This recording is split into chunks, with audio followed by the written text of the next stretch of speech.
और अभी आपको बताएं कि अप्रैल से लेकर 4 मई तक पाकिस्तान कोस्ट गार्ड की जूनी से लेकर अब तक की 28 कार्रवाइयों में अरबों रुपए मालियत की मंशियात, तेल और रोजमर्रा के इस्तेमाल की अशिया बरामद की गई हैं। कार्रवाई के खुफिया इत्तला पर अमल में लाई गई है और कई मुख्तलिफ मकामात में चेकिंग के दौरान 1.6 किलोग्राम आइस बरामद कर ली गई। मजीद जानते हैं नुमाइंदा खुसूसी सलमान अवान से। जी सलमान, आगाह कीजिएगा।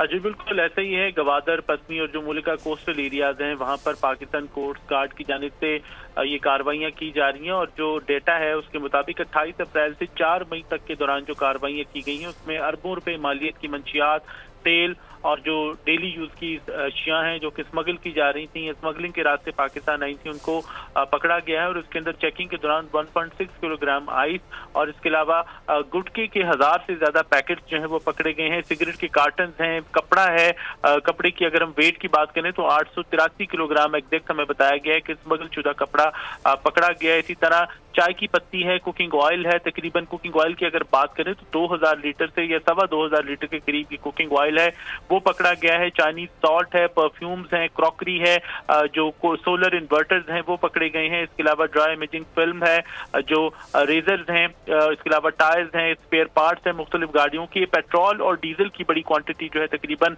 बताया गया कि 52,000 लीटर डीजल और तकरीबन 18,000 लीटर पेट्रोल जो है वो पकड़ा गया और इसके साथ साथ 6 गाड़ियां और 33 जो स्पीड बोट्स हैं वो भी पाकिस्तान कोस्ट गार्ड ने मुख्तलिफ कार्रवाइयों के दौरान रिकवर की हैं। जी अच्छा सलमान, सब्सक्राइब करें और बेल दबाएं ताकि कोई खबर रह न जाए।